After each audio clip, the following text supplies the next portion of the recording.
people were telling me, hey, reach out to Dylan. He's really into this. So yeah, take it away. Who are you? What do you do? And yeah, what's your shtick? Sure. My name's Dylan Burns. I'm a streamer and war journalist. I mostly cover the war in Ukraine, not exclusively the war in Ukraine, but it's what I've dedicated my last 3 years, going into 4 years, covering it on the ground.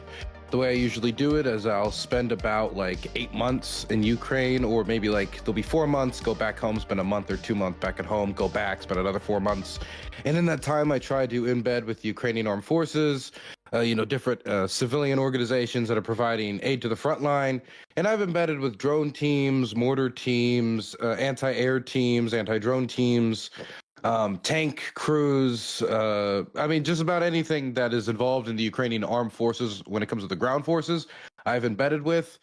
Because I want to cover as much of the war as possible, because I really want the first draft of this historical record, which is what I believe journalism is. It's the first draft of history, is as good as possible and as thorough as possible and as accurate as possible, because there's so many lies about this war that can easily be debunked by just showing people the physical evidence of stuff that happens all across the front line. But there's not enough cameras to capture it all, so I'm just trying to do as much as I can and release what I capture in documentary form content online, or in releasing articles with a small publication called Offbeat Research. I'm going to be publishing an article with about a deserter from the Ukrainian 155th with them in the near future. Nice. Oh, and by the way, remind me at the end. I'll take all your links, all your plugs. I'll throw them into the description.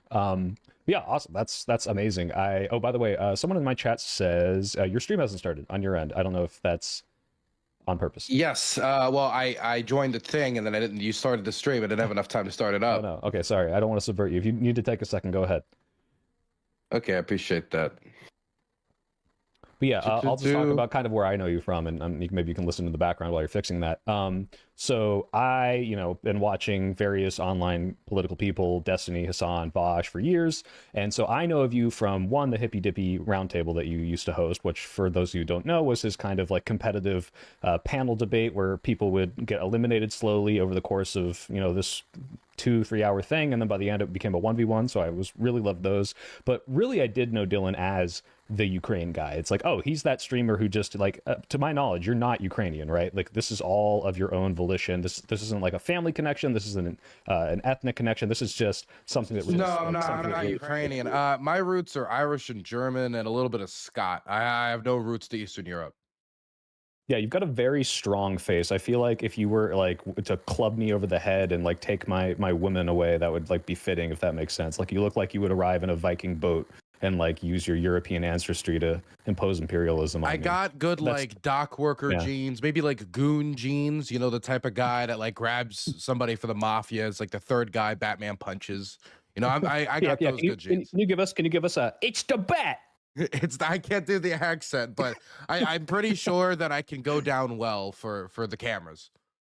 Okay, nice. So yeah, leading into like your whole career, what you just talked about, I guess my initial question would be what inspired you to do this? What about this specific issue spoke to you? Because I have thought about moving to maybe like a southern state and like putting myself like in the middle of conservative, just red towns. And that would be like a huge jump for me. That would be an entire like ordeal. And so what you've done is so far beyond that, which is not only are you upending your entire life, but you're also putting yourself, to my understanding, like in harm's way, like at the front lines for this issue. And I just want to get your inspiration for what made you change your life for these people, for this cause.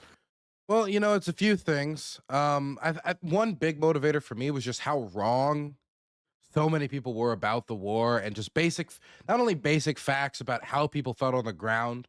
I would always hear this narrative about Russian speakers versus Ukrainian speakers. This is the big line. This is the divide in your society.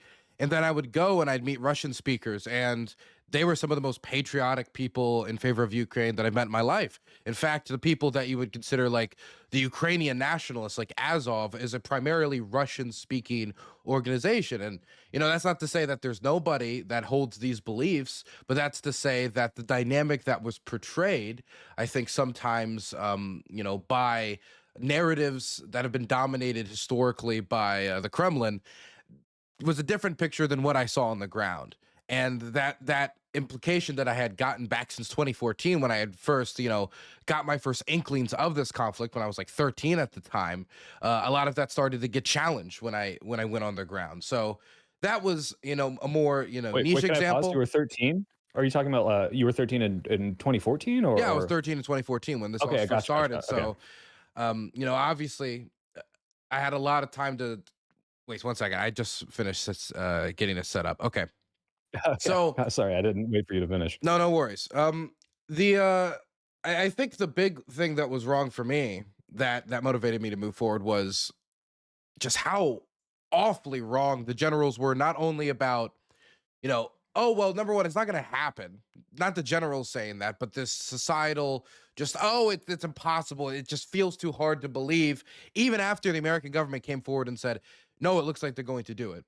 And then following Yeah, that, I saw once it your did oh, sorry, happen, go ahead. once it finally did happen, it's like, oh, it's going to be over in 3 weeks.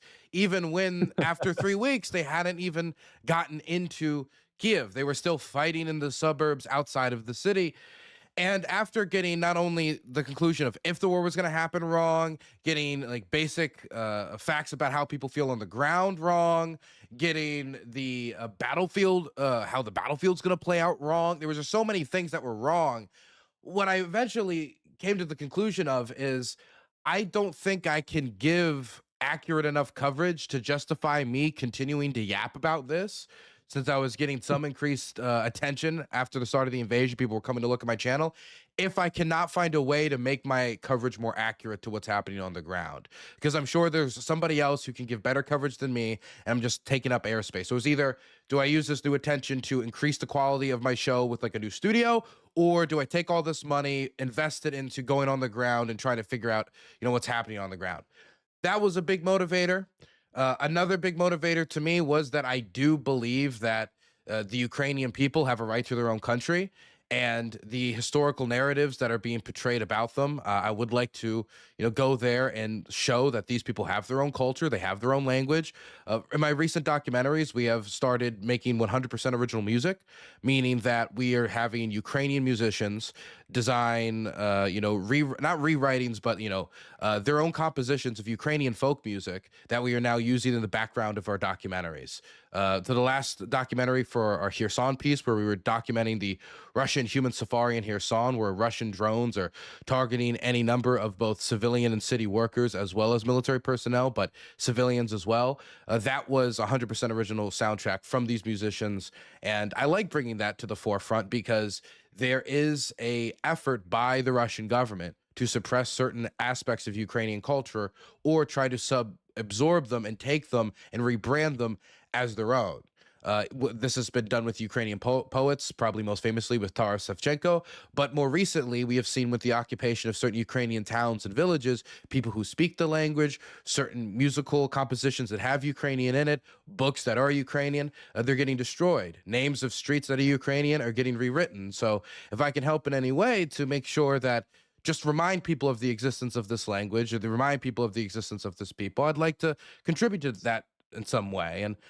And lastly, Yeah, if I'm going to throw my politics in there, I do think democracy is better than the non-existence of a civil society, which hot flawed take. democracy is always going to be better than a system where you don't have the means to improve, your political culture. Yeah. Wow, there's a lot there. I guess I have a few questions. I think the first one would be maybe if you could elaborate a little bit. This idea, I think a lot of Americans have this misconception that Ukraine is just kind of like Russia light. They were part of the USSR and now they're not. And, it's just like Russians, but they don't really understand that there's a distinct culture, a distinct language, a distinct people. And you brought something up earlier when you were talking about the Russian speakers, and this is often misquoted. I think it was in that Tim Pool session where someone says, well, 60% or some majority of the people in Crimea are Russian. When what they're confusing is they're probably Ukrainian people who are Russian speaking but are not Russian ethnically. Like these are very distinct things, and so it sounds like you're trying to highlight that this is a distinct culture, it is a distinct language, and these aren't exactly the same people. And yeah, it's not as if Russia were to just take over the entire country right now. Oh, okay, we just put down one flag, put up another. It's, hey, they're erasing these people, they're taking Ukrainian children and making them Russian, right? They're chastising them for speaking Ukrainian. They're forcing them to speak a certain language, right? So maybe you could talk a little more about how these are distinct peoples that are being erased. So I think that some of the clearest examples is the destruction of Ukrainian monuments in occupied territory. I know the Holodomor monument in Mariupol was destroyed by the occupied authorities. The renaming of certain streets, I mentioned that earlier, but Ukrainian street names are being replaced with Russian street names. Maybe they're naming them after certain Red Army generals or certain, different historical Russian or Soviet dominated names. And there's also been examples of the destruction of Ukrainian literature, literally taking the books and the curriculum and not only changing it, but physically destroying the Ukrainian books. And there is, of course, the widely publicized, but still not publicized enough, mass trafficking of Ukrainian children, which was facilitated in a few ways, either through when Russia was evacuating from Kherson when they were getting pushed over the Dnieper, taking Ukrainian children from orphanages and kidnapping them and deporting them illegally to Russia, which under international law, it's supposed to be a third-party country that retains children to keep them safe in situations not like this. And after removing them to Russia, they then attempted to adopt them out and adopted them out in many instances, or sent them to certain I guess you could call them patriotic facilities where they were taught Russian songs, Russian anthems, patriotic education, and such. And of course, discouraged from practicing what you would say as like Ukrainian dominated culture. And why are they doing that? My chat is asking, like, what is Russia's goal in doing what you're just saying with kidnapping these children, with forcing them to have certain cultural Russian aspects enforced on them in these, I don't know, camps or facilities? What is the end goal there? Well, the end goal is a really old one that goes far beyond Putin, goes back hundreds and hundreds of years. And that goal, at least in my view, because there's a few different goals you could say for any number one of these policies, but the overarching goal is to assert Russian cultural and political dominance in Ukraine, because they believe that Ukraine, or how they would say it, the Ukraine, is an extension of Russia's political and cultural entity. It's part of what they would call the Ruski Mir, Russian world.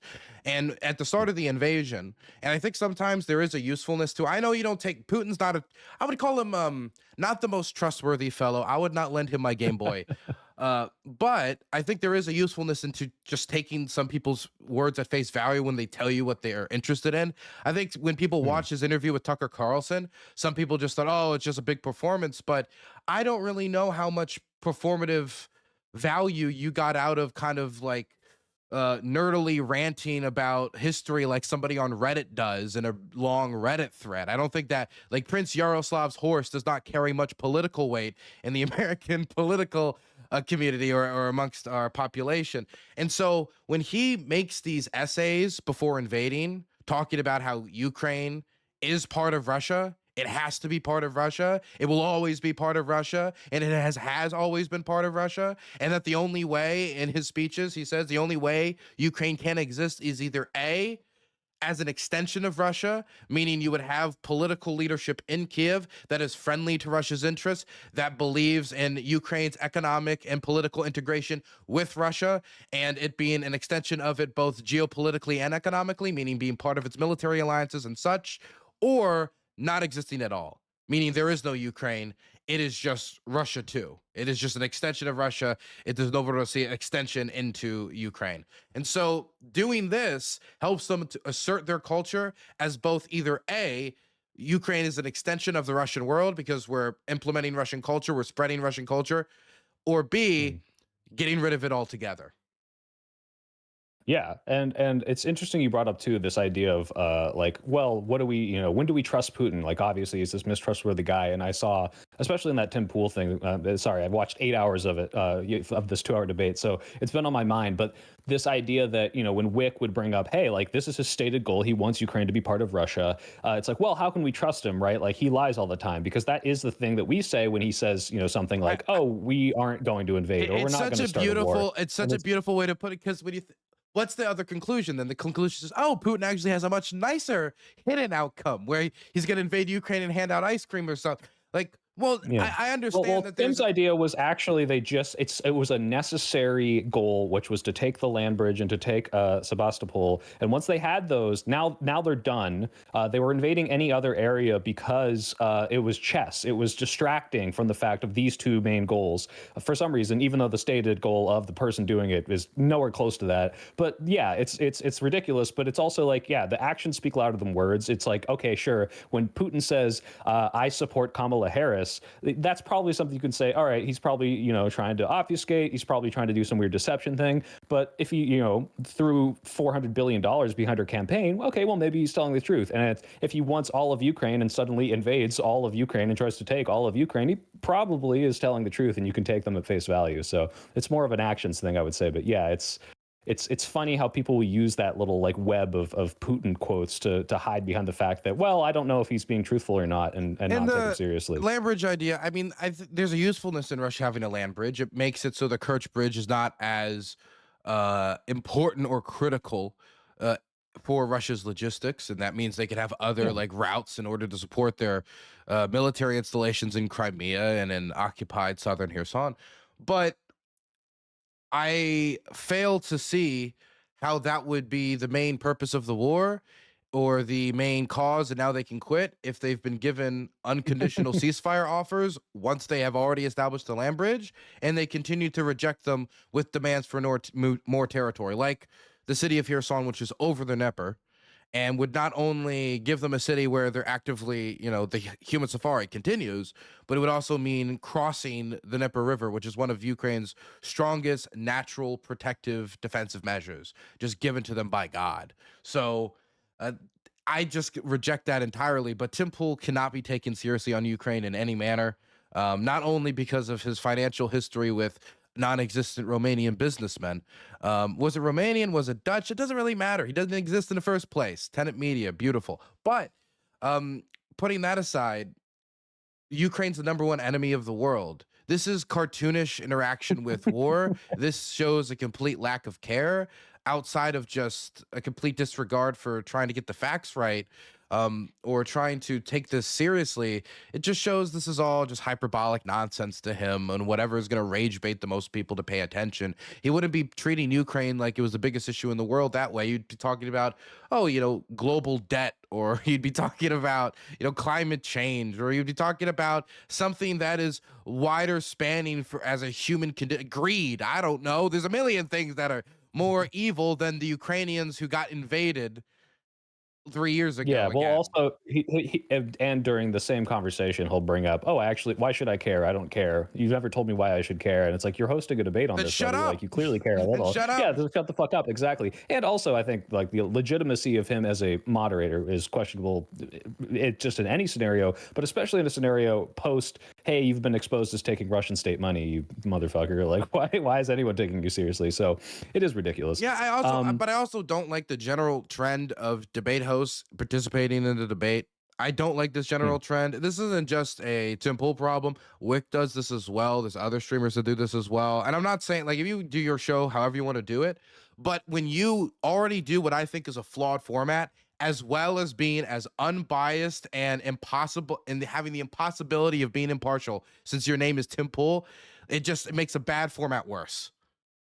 Yeah, and also this is a little bit of a side, but when we were talking with Ukrainian Anna, she was very frustrated with the idea that like, why is this person with millions of subscribers getting two people who are not experts? And she said, no shame to Wick, but it's like two people who are just debate bros, essentially, podcasters going on and arguing about the legitimacy of her people and like the legitimacy of like all, her friends and family getting bombed. And it's ridiculous that this is how American politics is influenced, and not the like people who have, like, to you I would say, okay, you're a journalist, you go into these places, you have documentation of this, a much more legitimate person to go and talk about, hey, what's happening and what can we do about it, than, hey, let's have some nifty diffy 2 hour debate on my funny podcast panel show, and this is like arguing about the outcome of her life. It is very frustrating. I can see that as well. But on that, I do want to ask, because I had so many questions. Sorry, I should have written some of these down. You said like, okay, you were frustrated with the idea that so many people were getting so many things wrong. There's all this misinformation. And my question then is, was there like a triggering event of like, oh my god, this is like the final fucking straw. They're getting this so wrong. I have to go and do something about this because for me, one of those like triggering events for me was like the current Trump admin and the treatment of our civil rights right now, and just how bad things are going, how quickly it has like invigorated me to work even harder on all my content. So like, was there that kind of I don't know, watershed moment or like Rubicon moment for you? Honestly, I don't think there was one moment that particularly did it. I think it was a slow buildup. I remember at a certain point, I had some sort of family event. I forget what it was, but I was with my family, some sort of get together. And I remember people, just the conversation keep coming up to Ukraine, or it came up a few times, and each time, just the only thing I'd really say about the matter is like, I feel like I should do more. I feel like I should be doing more. I feel like I should have a means to do more. And as it continued to go on, and all these deadlines for Ukraine to collapse and Russia to have their Victory Day style parade in Kiev passed by, and the weeks, turned into like over a month, I eventually made the decision. Well, it doesn't look like the front line is in any immediate risk of collapsing. It looks like this war doesn't have any immediate end date in sight. And so this looks like something that is the largest war in Europe since World War II, of extreme historical significance. Yet the media's batting average on this is god awful. So I think When that you it say was that the more of a media's slow batting buildup. average, is that like all of the media, all of American media? Is it I like don't want to say all. particularly I the right can't say wing media? all of the media, because there were certain commentators that I think were better. I think those, for example, who relied on sources from those who helped train the Ukrainian armed forces, and when talking about the quality of the army and that it's not 2014 anymore, when I saw a lot of other people saying, oh, well, back in 2014, 2015, this is going to be just like Crimea. Some people had not Mm. fully processed the amount of change that had happened. And it was almost like people were like, oh, I'm checking back into this war from 8 years ago, where a lot had actually transpired in those 8 years, not only nationally when it comes to political identity in Ukraine, and how people had changed this relationship of the brother country, Russia, since the 2014 invasion, but also just when it comes to military organization and the fact that there was better training, there was better organization. Even if a lot of the stories I hear about the time was about how chaotic it was still much better than 2014, and probably a lot less spies and informants that were giving the Russians information. There still were, but it wasn't as bad as it used to be. Not to mention, Yeah, of and course, and the also, Russians well underestimating exactly what they were up against and the public opposition they oh would yeah, face. yeah. Actually, that's interesting. You say that. There was a question in my chat. Maybe this is slightly related. What's your confidence on? Let's say, like tomorrow they agreed to some sort of Trump deal, and Russia got to keep the territory. What do you see when they're keeping this territory with a occupation that has a hostile population to them? Like, it's not as if the citizens that were there or remain there would be okay with that. How do you see that playing out if that, like, if they were to remain and the war were to end, but this Russian occupation of I guess Crimea would be like a historical example, but now the more eastern regions, like what would that look like for them? Would they be replacing citizens with their own? Would they be kind of pushing people away? Like, what do you think about that? Well, we're already seeing a certain amount of the speed. I warned about this about a year and a half ago when this foundation was getting laid out by constitutional changes, and they were laying down the legal framework. But a year and a half ago, they started laying down the framework for the seizure of property of those who refuse to take Russian citizenship and occupy territory.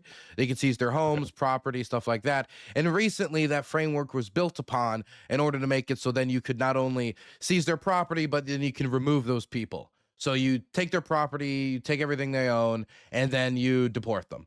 I guess you would throw them over to a third party country, or deport them back to Ukraine. The point is, they're removed from the community they've lived in for, well, long before Russia had come, and invaded. That allows them to remove anybody who is not going to be a willing and active participant insofar as they're signing up to get a Russian passport. This has put a lot of people in very difficult positions, because there are people who their family members have been killed by the Russians. They have seen their entire village burned to the ground by the Russians. They have seen their entire world turned upside down by the invasion. And now, in order to hold on to the little bit of world that they've been able to, through it all, through a lot of times waiting as the battlefield literally came through their backyard, in order to hold on to that little bit of the world that they still have, which could be, their child's grave in their backyard, or where they buried their husband and fathers, or in his father's father. In order to hold on to that little bit of world, they just got to play ball. And it's an extremely depressing scenario. But if they don't play ball, we have seen those who either didn't play ball or have either left or were otherwise killed, had their property sold off on, Russian social media. And you should see some of these videos. These guys will come into these ruins and into these homes that are being repaired, where people were literally driven out, and they're just like smiling, laughing, and selling them out for a real bargain to Russians who would be willing to move over the Mariupol. And a lot of people have taken Wow. Russian, real estate developers up on this. And there's Is a there lot like of a money. good There's a incentive lot to of money to be move in? made by those who are politically connected in the reconstruction programs. I was going to ask, is there like a good incentive to move in? Obviously, the price, but like, is it not still kind of going to potentially be a conflicted war zone that like could potentially, depending on how the battle It lines move back and depends forth? It seems on like a bad time you, to. if it depends on what you believe. I mean, if you are a Russian, let's throw like a scenario out there where you could see somebody buying this. If you're a Russian from, let's say, a more uh, economically disadvantaged region of Russia. I won't pick on any region of Russia, right? I won't say a city like Murmansk. I don't want to bully any specific city. But if you're from a region of Russia that might not be in the best economic position, or maybe somewhere in the far east, if you're offered property that's super, super, super cheap, and you're being told on the news every day that the victory is right around the corner, the West has been severed, the Americans and the Europeans are no longer allies, that Ukraine's allies are abandoning them, and we have new victories every day. And Mariupol is pretty far away from where the front line is right now. When you're not hearing the gunfire, you're not necessarily hearing the artillery fire. You might be seeing like long range drones or some sort of missiles coming over every once in a while, but you're reserved from that.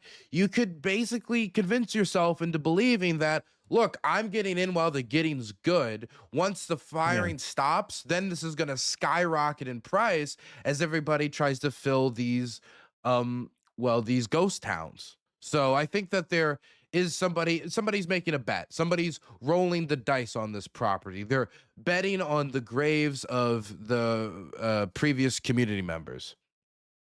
Yeah, yeah, and it's interesting you bring up this kind of like whether or not you brought by the Russian propaganda, because I'm hearing stories about that, and this might be propaganda too. I have no idea, but the idea of soldiers that are or mercenaries from China or any of these other countries getting conscripted and saying, "Wow, cool, like 15,000 rubles, and it's like 2 days from winning. Like I'll just go, stand around and then I'll be done and I'll make some money." And then they go, and it's still a very active conflict. I mean, to what degree do you think the civilians or just anyone who is exposed to this kind of propaganda are buying into it, even if it's like any of the Russian talking points have been disproven week to week to week to week? How does it keep working, or do you have a Are you talking understanding about of how that does this machine? convince Westerners or Russians? Well, we'll get to the Westerners next, but first, I guess just like how does it convince, like, yeah, the people that are still enlisting willingly, the mercenaries who are signing up voluntarily, like, how does this keep working if demonstrably these promises are proven wrong within like a month's time? Well, some of these promises or ideas are more like historical narratives, that it's not that you need to come out here and necessarily establish this big lie. You kind of can piggyback off of the narratives of previous generations. For example, like Ukraine is an extension of Russia. It's part of the Ruski Mir. Most of the legwork has been done by Russian nationalists well before you, and so all you need to do is put a modern spin on it, say throw woke a few times in your speech, and basically you figured it out. So there's that. And that kind of is self-explanatory. But when it comes to, like propaganda about, maybe big victories, or propaganda about, oh, it's not as bad as it really is, or propaganda about victory being right around the corner, The Russian public has lost a lot of confidence in state TV over the war, and Russian polling indicates this, and polling done in Russia. So that would also indicate that it might even be worse, but we'll just go off of those numbers that there has been a legitimate drop. And the reason why is like since the beginning, they have painted a very flowery picture. And when that flowery picture does not come home, but the casualties do, people lose confidence. And that doesn't mean nobody has confidence in it. There's also the effect of even if you don't have confidence in it, it can make you question. For example, sometimes you choose to, listen to the state TV report and believe. Sometimes when I'm scrolling on Twitter and I see a really pro-Ukraine account say, Russians smashed, running away, and in tanks to fire, and it's like, I'm not going to look into that anymore, but maybe it's true. I have no Mhm. clue. And there's a certain amount of wanting to believe, as well as the Russian babushka 85-year-old woman who's not going to get her news from Telegram ever. So it's not like she's going to go out there and fact check. And they're kind of like in the boat until it sinks. So there's Yeah. those people who are affected by state published media, but a lot of it also I think is creating this feeling of almost like information malaise, like you're in sap when you're trying to figure out what's going on. And this inspires, I think, an amount of ambivalence and kind of like, oh, you can't really know what's true anymore because the TV says this and the Telegram says that and the you say that, and politics is above my head anyway. And I think that creation of ambivalence to the war is probably one of the most useful impacts for the regime, the Russian regime, of their state propaganda. It's not even necessarily And you convincing think them that's on that they've purpose killed. too? Yeah, like What was that? you think that's on purpose, the idea of instilling ambivalence? I Because think that I that's mean, one. I think that's interesting one of enough. the intended effects of it. And even if it isn't, it's certainly one of the main benefits they've gotten from it at this point.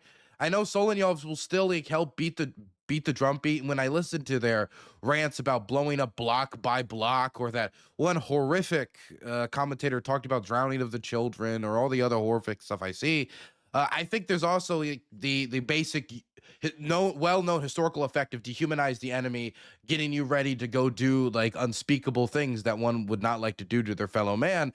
But I do think this creation of information ambivalence where you don't know what's true and what's not true, it makes it really exhausting in order to try to get the truth about what's going on. There is ways to find out something at least closer resembling the truth in Russia about the war. But the problem is the only way you can talk about the war honestly at all is from the most pro-war position possible. So the places where you're going to hear the harshest complaints, it's going to be stuff like, those Ukrainian slur killed 20 of our good boys today. We need more support. Why are these cowards back home? Now that's the type of stuff you're gonna get.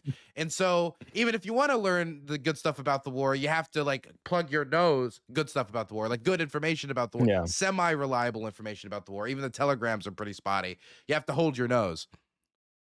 Yeah. Okay, before we move on to the West, I guess my next major question, and this could have more than one answer, but for someone who is now like on the ground in these places, like as an, I'm assuming you're American, right? Like you're not Canadian or something. I didn't get that wrong. I am not a Canuck. No, Okay, cool, I'm no good. conniving Canuck. No, yes.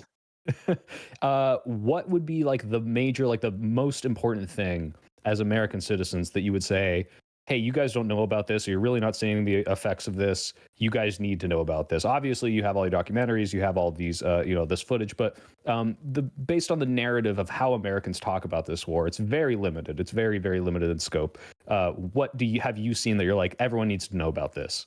I mean, I could always point out like certain atrocities for the fact, like my most recent published documentary is about the human safari in Hassan, where drones are targeting ambulance crews, firemen after like homes are caught on fire, firemen come to the homes, they bomb the firemen. And this is not just happening in Kherson. In the last 24 hours, I've gotten reports of it happening in Nikopol and other locations across Ukraine. And one of my big questions at the end of my documentary is over an hour long. We show a lot of footage, collect a lot of testimony from all across the city. We try to film as much evidence, including the innards of these drones filled with rusty nails and darts and these different shrapnel bombs that they throw in the So city the center. kamikaze drones? These Or kamikaze drones that they fly into the city yeah. center, and it hits people as they're going to get medicine, visit family, whatever. One woman we interviewed was literally going to the pharmacy when the drone tore through her leg. So, Wow. this I can point to these types of humanitarian disasters where I'm trying to even figure out what the exact scope is of this, because if this is happening here and the Russians are publishing footage of it, and that's how I'm collecting much of my evidence, then is it just because the reason I can see this is because the Russian publish all the footage here and they're just not publishing it any other places? And so it makes me scared of the exact scale of the human safari, the hunt on humans. And so that's like a humanitarian thing I would like people to know more about, is what's going on there, to show like the really just horrible, cruel side of this war. But as for what is, I think, politically important for Americans to know, it is that there is no ceasefire. I don't know what people are calling it. They can call it a ceasefire if they want, like a long range energy ceasefire, this ceasefire. But I try to pay pretty close attention, because I would have really liked to, relax a little bit after, my house burned down and not have to prepare to go back to a war zone dealing with my family stuff. And so if there was a ceasefire, maybe that could help me. I'd like a ceasefire. I'd like people not to, to stop dying. We got a lot of promises. Trump said before he was president, he would end the war. He said that during his first In debate with Joe 24 Biden. hours. Then it became 24 hours. So there's already a goalpost move, but whatever. Then it became 100 days. Wait. We're 15 days from 100 days. And so each of these goalposts are getting passed, and all these ceasefires that are getting agreed to are getting violated in one way or the other. The first ceasefire that was agreed to, that was supposed to be energy infrastructure and civilian infrastructure, was violated within 2 hours with strikes on Ukrainian energy infrastructure, cutting energy to homes. And then the civilian element of it was not even publicly acknowledged by the Russians, meaning the Russians agreed to some, possibly, I'm trying to figure out what happened here, because the Trump administration is very tight-lipped about it, meaning the Russians are agreeing to one thing in private, announce another thing in public, and then completely ignore what they actually agreed to with Trump in private, making him look like a fool when he says civilian ceasefire, and within a week we see dead kids on the playground because a ballistic missile full of cluster bombs hit in Sumy, or it hit in Kiev and Riz, Zelensky's hometown, or any other number of Ukrainian cities. We've actually seen the amount of strikes on civilians, it seems, from at least from the data that I've seen, since the ceasefire has been agreed to, these strikes have actually increased. And that's the only, I'm only talking about one violation. There have been other examples of violations, other things that Trump said they agreed to and then they didn't agree to. And Trump has taken this time to add the pressure to the Ukrainians, to cut aid, to try to bleed them dry for the minerals, which to me just looks like bleeding a stone dry. They're in an extremely desperate situation. Cutting off intelligence support, which costs nothing to us. The fiasco with the kidnapped children Yale program. Oh my God. How horrific is that? That data getting closed off at no cost. Talk about that a little more? Yeah. So there Can was you elaborate on that Yale thing? there was a program at Yale that essentially assisted organizations like Save Ukraine, God help them, and please do donate to them, which helps facilitate the return of Ukrainian children that were taken by the Russians to their families. Because many of the children that were taken have living family members. They were either in the orphan system while court cases were going on, or they got taken in some other manner during battles or whatever. And they are trying to get them home, but the Russians are either refusing, dragging their feet, or otherwise, because the Russians don't really take them and just hand them back over to the Ukrainians. What usually happens is these mothers have to make this long trek through a third-party country, then into Russia, the country that invaded them, and take them and then go back. And so they do all this work. And sorry, what can you? And the numbers, if I'm not mistaken, it's like 20,000 plus have been taken. Only 1,000 have been returned. 19,500 or something along those lines. But the vast majority of them have not been returned back to Ukraine. The vast majority of them are still in Russia, and some of them are actually aging out of childhood during this period. And many cases I've seen, I don't want to say many cases, but I've seen cases of these youths becoming men being immediately thrown into the Russian or military recruitment system, meaning that these children who were taken the part that made you are tap becoming out adults, in the debate, and they're giving them rifles. I was saying that that's the time that you tapped out of the debate when Wick was talking about that concept of, oh, people are like being conscripted to fight their own family in fight their own country, and he's like, whoa, you're against conscription? And you're like, all right, I'm out. Such a bullshit talking point. I think the lactoid doesn't take this issue seriously. I don't think it takes this issue seriously. No, not at all. And the way he which I think is more evil really than dishonest. just being stupid. It's like one thing if he just said, look, I'm a libertarian, I don't care, spend the money at home. That's a position That is a time-honored American position that people can go back to and argue with, back to when we were fighting with the Barbary pirates, back to when the French wanted us to get involved in the French Revolution, and the reason we actually passed the Enemy Aliens Act was because we were scared of French infiltration and them getting us involved in their European affairs. And ever since the start, we've had this debate of certain American politicians going back and forth. But when you pretend to care, and then you say, well, actually, it's about the legitimacy of Ukrainian democracy and Yanukovych. And then you follow that up with that disregard for those kidnapped children and just trying to pretend that, it's conscription. He knows the difference between a nation state conscripting its people and kidnapping children, conscripting them when they come of age, or conscripting people in occupied territory, which is illegal under international law. So, and many of the things he was saying is stuff that I corrected him on, like the UN data, which he was just straight up wrong on Poland and Crimea. And I corrected him during that debate, and he refuses to change. So this is just like, these are things that he's continuing to say after he's been corrected. So I don't think he takes it too seriously outside of it as a device in order to like wreck and tear. I would like to see libertarians, when asked about like the potentiality of the government's outlawing protest, show a little bit more, bite towards that. If you're going to call yourself a libertarian, maybe you shouldn't be so sympathetic to the government's outlawing protest and throwing flashbangs in the crowns with nails and screws tied to them. Yeah, no, it's absolutely ridiculous. But real quick, because we deviated, you were talking about the Yale program. And so what did the Trump administration do exactly? It was this kind of discontinuation of support for it, or an obfuscation of the numbers, or? Yeah, sorry, I got distracted, but the Yale program was trying to assist with this, returning these people, getting the information to organizations like Save Ukraine to let them know, hey, we've looked through the social media history. It looks like that this person's at this facility. So if we got the mom here, she could return the children. And they cut off all funding, and they did it so suddenly that all the data that they had already collected had actually been barred from the researchers, so they could not give that to the organization. So all the work they had already done had been undermined.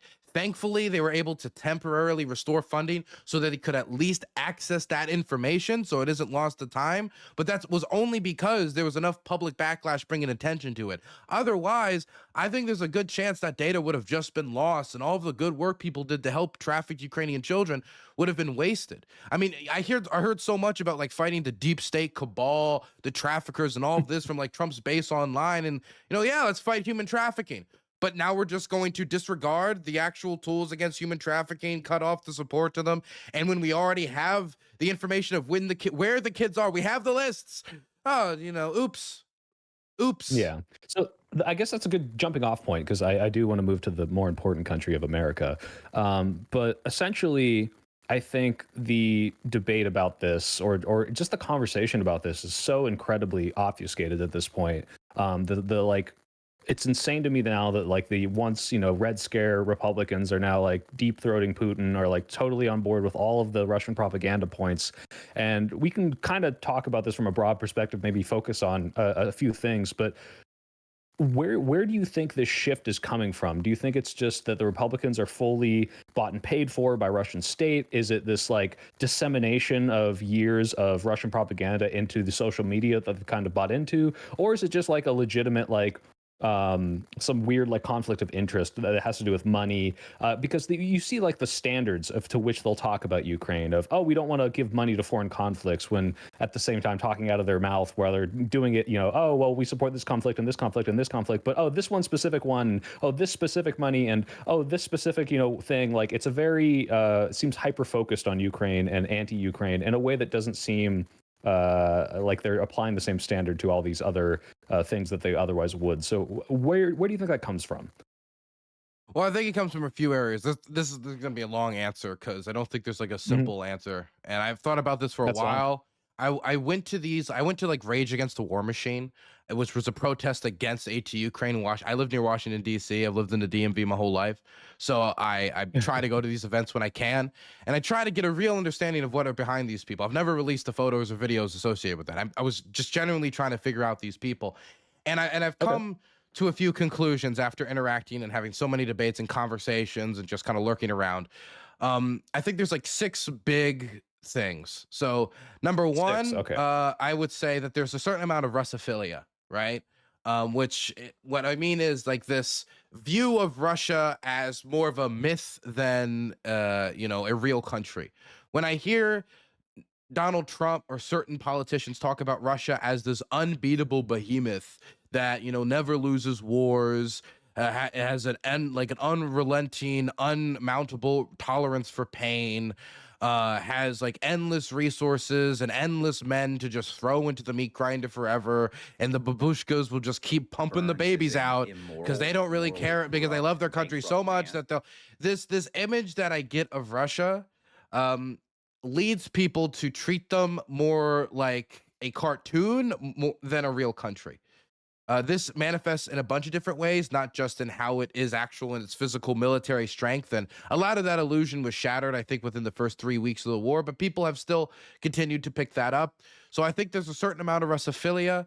And that Yeah, I extent, think, don't you think they kind of, sorry to interrupt, but don't you think they kind of talk about Russia not like it's a country that's making decisions, but as this kind of like environmental force that's like, oh, the Russian wave is coming into Ukraine, and the way that Ukraine deals with it, like we're going to judge them based on the choices they make, but like Russia's going to do that. They're just this unstoppable like natural he's disaster like, that's yeah, just it's a going to natural, happen to you. it's a force of nature, and how it's really a question of how you adapt to it. But God, you can't stop the force of nature. It's just a question of how you manage how much you give the tornado, how much of the town you give him. And I think there's Yeah, also and it's like, this Russophilia extends into this idea, and this is the second one because I know it's technically still Russophilia, but I think it's big enough that I still have to point it out. This idea of Russia as red pill nation, base nation, trad nation, this awesome oh Christian yeah. paradise where diversity, wokeness, trans, LGBTQ, vaccine, gay, whatever, hasn't ruined everything and made all of your superheroes black, right? And and I Yeah. know that's a bunch of stuff, but just to give you a general, because it could be any of these issues No, no, yeah. You look at portrays the this. people, the Republican, like the war propaganda. They'll like say, look at this recruitment ad that's saying, oh, you could be a lesbian lieutenant, and look at this Russian ad, and look how manly they are. Or Dave Rubin even fell they for do that this with hook, line, and China. sinker. Well, yeah, well he'll fall for just about anything up to. I truly believe he didn't know he was taking Russian money. Of all of them, I think he was just stupid. I think the other ones are a little more culpable, but he's just an idiot. So whatever. Anyway, the point is, yeah, this idea of like, how can we associate Ukraine with woke and Russia with this anti-woke, DEI? Like, I think Putin even himself talked about, was it wokeness or what does he say? Like, we're going to defeat. He talked about wokeness. He talks about LGBTQ. But I want to say one of the Yeah. clearest examples of it is his invasion speech. The speech he made an hour and 10-minute long speech before the 2022 operation really was underway. He name dropped J.K. Rowling. Like this What? is him clearly making inroads into American conservatism and trying to turn the culture war into something that allows him to divide the public inward while he makes offensives in Europe in order to distract us. What I think that's one of the sillier ways, but I think a more nefarious ways has to do with Christianity. I've seen Marjorie Taylor Greene, duly elected congresswoman from the state of Georgia, even if sometimes the idea of her putting on her pants, even let alone getting into office, is kind of hard to picture in your head. She went on TV and said that the Ukrainians are harvesting the organs of children to pay for the war effort, and that Russia is fighting for Christians in Ukraine. This is stuff that she's repeating. Now, she's from Georgia. I don't know if you know much about Georgia, but there's a decent amount of Baptists down there. And there's a decent amount of Baptists all across the South. And I know the Ukrainian Baptist community. I've gotten to know them pretty well over my travels because one of my main fixers is a pretty religious Protestant. And Baptist and evangelical churches across occupied Ukraine they don't exist anymore. There were 40 evangelical churches in the city of Mariupol before the Russians took over. Now there's 0. They shut down So every Russians are single one. anti-Baptist then. The reason why is that Baptists and this type of Christian, this type of Protestantism, evangelicalism, is seen as so tied with the United States because we have a lot of Mm. evangelicals and Baptists over Yeah. here, that they see it as a sign of disloyalty.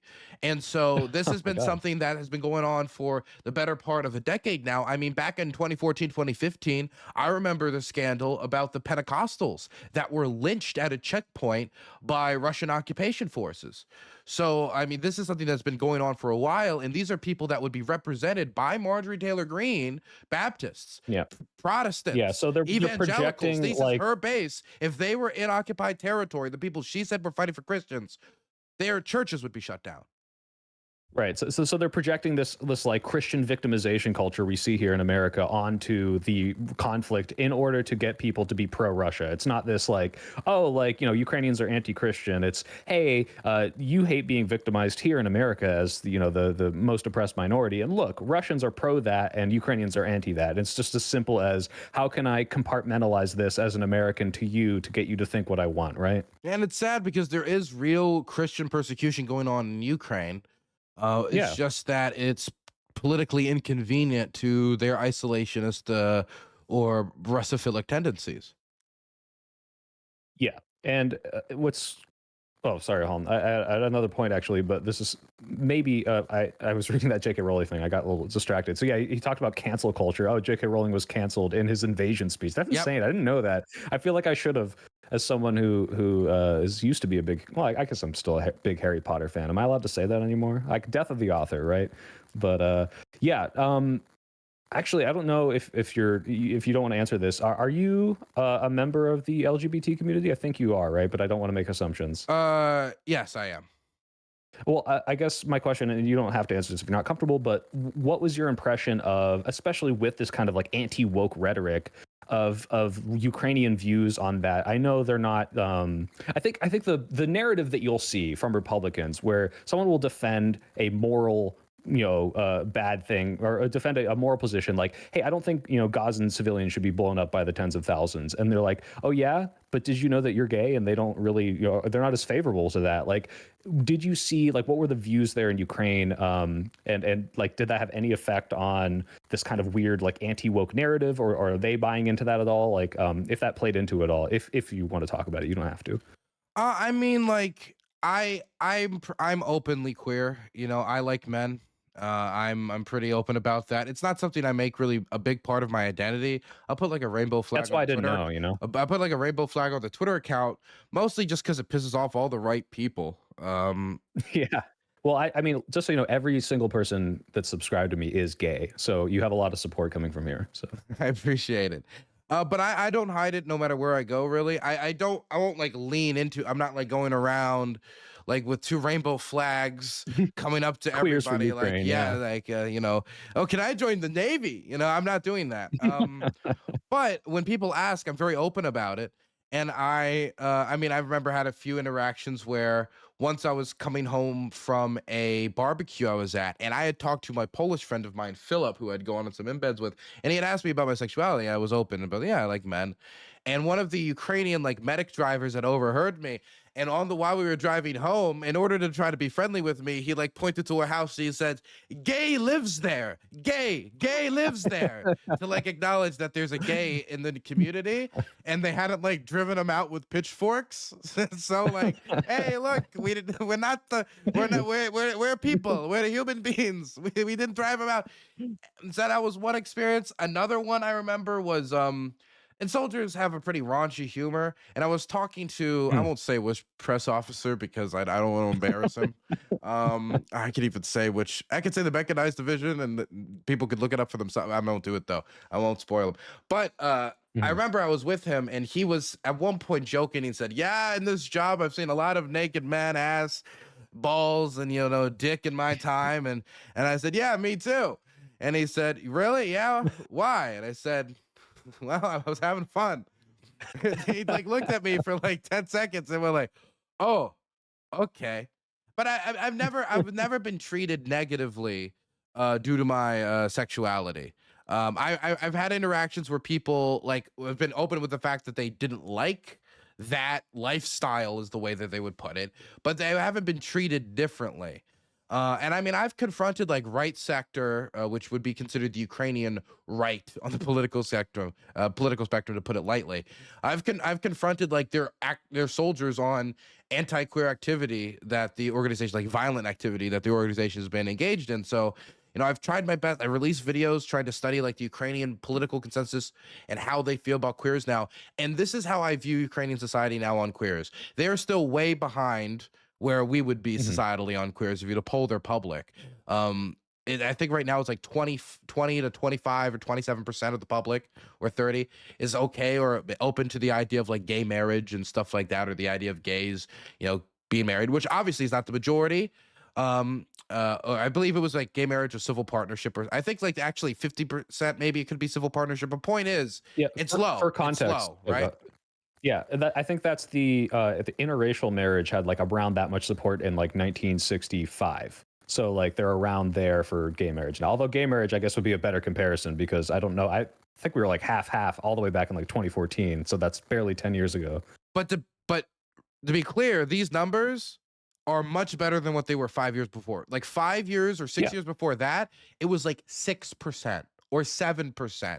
So when we're talking about 20, that's actually a very significant that's jump pretty big. in a pretty Yeah. short period of time, due to both, I think, the proximity to the West and Western culture flowing over. I was recently invited to a Ukrainian queer film festival that's going on in Ukraine. I'm not going to be able to make it because I'm still going to be in the States when it happened, but I get invited every time as press as that could attend because they know I'm queer friendly press.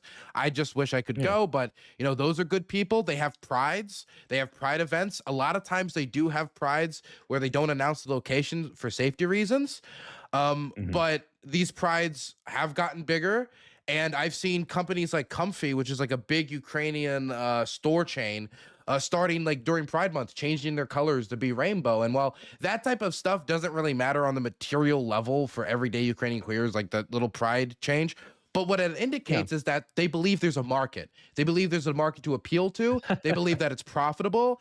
And while, this might be like a uber American way of looking at it, I think that's positive social signs. And I think the biggest political sign that there is possibly change to come is that Zelensky has been asked about civil partnerships for gay people in Ukraine and how he feels about him, and he gave a positive indicator, as in something like a thumbs up, basically, like we're working on it, in a response during a press conference. Because a real big issue has been, at least for queer people, is the idea of gay man dies in battle, his partner can't bury him because he's not their official husband or wife. Wow. So it's, and their family's not there because they fled the country. What happens to the body? And Yeah. these people who fought for Wow. freedom, they should have the dignity in being able to choose for themselves how their bodies are disposed of, and giving them civil partnerships could allow them to have a mechanism to be able to bury their loved ones after they've fallen in battle for their country, which I think is the least you could do for these people who have given literally everything for freedom, is to allow them to have that type of personal freedom with the ones they love. Yeah, I was gonna say it sounds like these, base gay super soldiers like you and all these other people on the front lines are the thing that do change the perceptions. It's like so many of these like bigoted expectations come just from like an ignorance of, oh, I've just never met these people, and then it's like, oh, like they're surprised when they find out you're gay because they're like, oh, I thought gay was bad, but you are good. How could this be? I remember my main. I don't know if I should say this story, but I'll say it for you guys. My main fixer, Bogdan, is, and I say this story with all the love in the world for Bogdan. I do not mean this in a negative way, right? I'm just saying this just to show you just the shock value that people sometimes have, because I don't care. I have long hair, but I don't care. I don't have what you would say is like the like metrosexual qualities of what some people would stereotypically assume somebody, a man who likes men, to have. Um, I remember I was walking home with him, a very religious man, very religious Protestant. And I was walking home with my friend Patrick Hillsman. Patrick Hillsman, he's a journalist who wears his heart on his sleeve, big vegan. He loves the earth and loves everyone around him, right? And he loves them to the point sometimes it hurts him, and to the point where he can't stay quiet. And so I'm walking, and I remember hearing something about Bogdan once saying something in the car about about the LGBT being the enemy of some sort. And I was like, the enemy? I was like, huh. And I put that in a file because I was like, does he mean like we're like they're all like individually the enemy, or did he think like, oh, there's this political movement? Because I know he's like actively in the church, and I'm trying to like figure that out in my head. And so eventually I asked him when we're walking back to this apartment, like, so like you think that the LGBT is the enemy? And he's like, well, yes, I do. I think because they're trying to put this stuff in like the school, and they're trying to put this stuff in like the this, and I'm hearing the downstream effects of American political culture going overseas, right? And this isn't the first time I heard it. I remember when I interviewed the right sector fighter, he told me he liked Jordan Peterson. He liked his books and stuff. So there's other ways that this has happened, but I'm starting to hear this be repeated back to me that about, this is here, this is there. And Patrick Hillsman, his eyes bug-eyed, his heart starts, coming, he grows and it comes out of his chest, and he says, the enemy. You think they're the enemy? Do you think Dylan is your enemy? And he looks at Pat. Just outed you right there. Then he looks at me. I swear it was like a deer in headlights. His eyes went wide. He looked like an owl. He looked like an owl in the night. His eyes glowed. And he asked me, Dylan, are you gay? And I said, no, I am not. I'm bisexual. I like both, but I lean a certain way. And he said, oh. And I could see like this, like it was almost as if I had like stuck adrenaline into the system, and he froze up for a second, and like the information was traveling, and each cell in his body was being handed a piece of paper saying, Dylan homo, Dylan homo, Dylan homo, right? But since that day, he's never treated me any different. He's never treated me any different. He's treated me with 100% respect. Anytime any woman shows me any interest, he gets really happy because he's like, yes, they're gonna get him. Yes. Switch him back. But he's never treated me any more negatively. But there is this feeling of shock where there's this preconception of what the enemy or this queer is supposed to look like, or what they're supposed to act like, and I'm not in that traditional business. Yeah. Oh, you should have said, I don't know if this reference will go over your head, but you should have told him, fuck you and your eyebrows. Fuck you and your eyebrows? Yeah, that's what Walter White says to Bogdan in Breaking Bad, but I don't know if you've seen that show. I got through season 1. I don't remember the rest of it. Okay, well, that was season 1, so I now hate you forever for not remembering my favorite show. It's not my favorite show. Anyway, but let's circle back to this, because this is part of what you just said. This kind of, you see this trickle of like American framing into people in the I said the Ukraine a couple times on accident, by the way. If I say it, it's not because I'm a Russian propagandist. It's because the way I learned certain countries. I'll forgive you if you'll spin the hat. Yeah. Okay. Oh, yeah. You're the first streamer to ask me to spin it. So there we go. Yeah. Well, my chat asked me to ask you, so I had to work it in. Oh, hell yeah. No, excuse me. So yeah, the dissemination of this like American propaganda into Ukraine, you were on point 2. That was point 2. So you had 4 more points of what the framing of American politics. The first one was, oh God, I've already forgotten. I should have written these down, but really quickly summarize the first, and the second one was this like dissemination of American propaganda, American framing. And then you had 4 more, which I'm still very interested in hearing. Sorry, could you say what my other reasons? Yes, I got them already listed. Yes. So money. Oh, you had okay. I was wondering. Money's a big one. Russophilia was the first one. Money's a big one as well. I mean, Tenet Media. Those people were making money to push Russian propaganda. That was the only time though. That was, I don't think they're doing it anymore. I don't think they stopped. Yeah, they decided it was no longer worth it. Today, we just got the announcement that Marco Rubio is shutting down the office of 40 federal workers to counter Russian, Chinese, Iranian, and terrorist disinformation. So I'm sure the way they will react to that is by also unilaterally disarming their disinformation machine. I'm sure that is how they will choose to react to the United States taking their shield and throwing it on the floor when it comes to information warfare. I'm sure that is exactly what they will do. Why do you think he's doing that, though? Because if you told me that was just Russia or just China, I could see some sort of like money thing going behind. But Republicans are so anti-Iran that I would guess that that when you mentioned that country included in those other three, it almost seemed like, well, that doesn't make sense. Like, why would they do that? As like, it doesn't fit in with their kind of narrative, unless it's like, oh, I'm willing to aid these other countries insofar as I'm willing to kneecap I myself in think my own it's interest more against Iran. that they just don't see it as a priority. Definitely, since a lot Mhm. of times the disinformation in question, like definitely the stuff that's circulating in right wing circles, might not be stuff that's actually hurting the MAGA movement, or sometimes it Mm. might even be designed to specifically benefit them. But I mean, I'm speculating on intent right now. I will say that I am speculating, but I I just don't think they see it as a priority. That's not to say that they don't think that monitoring people's social media isn't a priority. We see them doing that for immigrant students across the country right now. It's just that Yep. monitoring the social media accounts of foreign agent disinformation actors doesn't seem to be the priority. Okay, gotcha. Yeah, especially considering how many times in the past 10 years that's come up and been an incredibly important thing. Kind of weird for them to just throw that out of nowhere.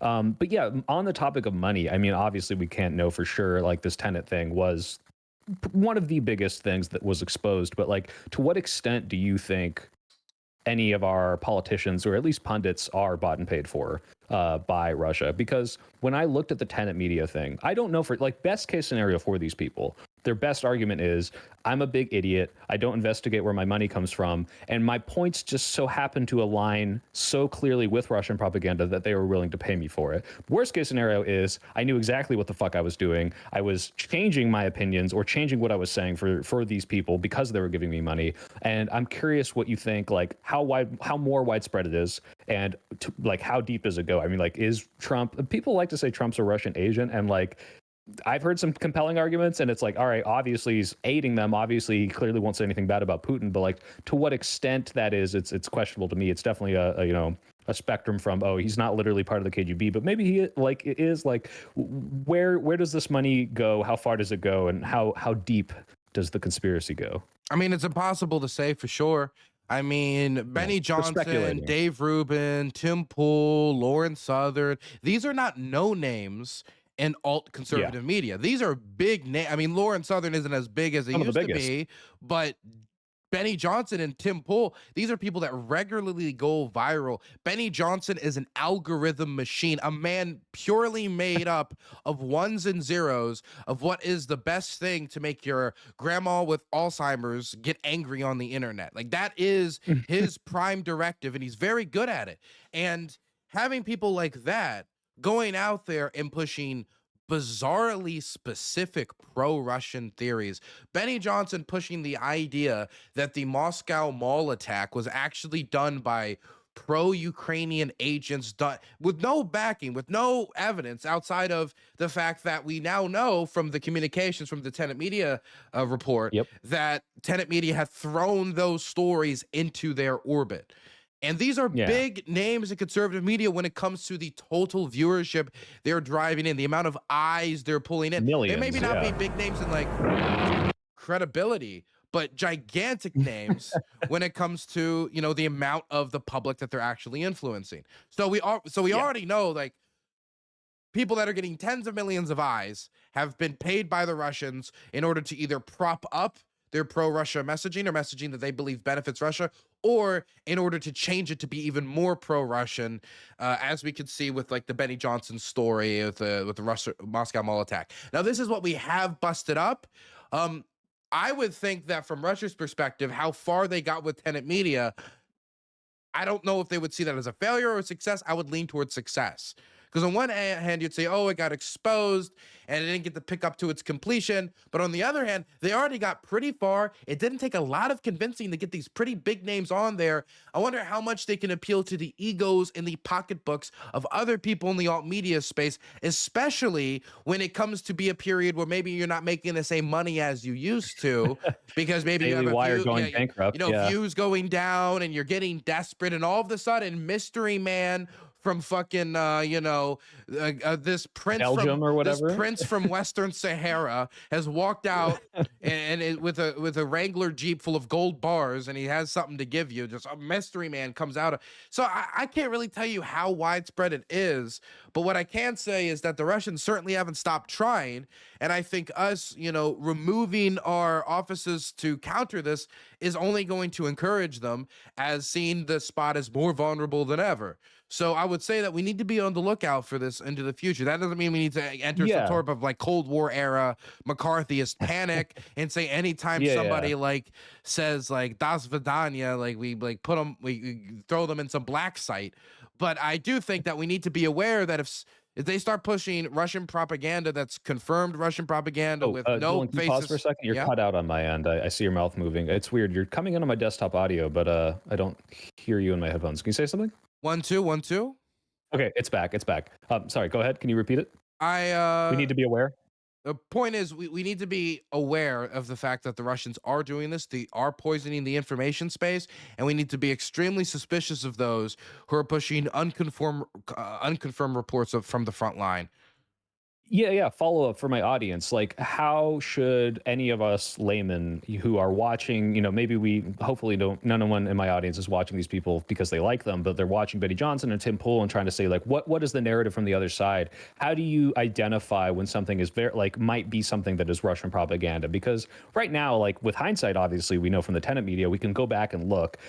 Tim Pool is so stupid that, if he slams his fist on the desk and says, Ukraine is the enemy of the people, it's like, okay, like, what's up, buddy? Like, this seems kind of weird, but how should our audiences be looking at media critically to know, hey, wait a minute, like this seems a little off. This might be something that is obscure. And you don't have, doesn't mean they have to go in the comments and be like Russian propaganda, but say like, all right, like this is weirdly aligned with like RT. This is like, seems like you're not critically thinking about it. It seems like you have a very specific narrative. What should they be on the lookout for? I can tell What you some signs? certain things, some tricks that have been used, right? Because I can't tell you like if it's against Ukraine, it's propaganda. I can't tell you because Yeah. there's certain things that are so over the top. You can tell from just first reading that it's probably bullshit. Like for example, American weapons sent to Ukraine ends up in cartel hands. Like that immediately has that sniff quality that's you're not comfortable with.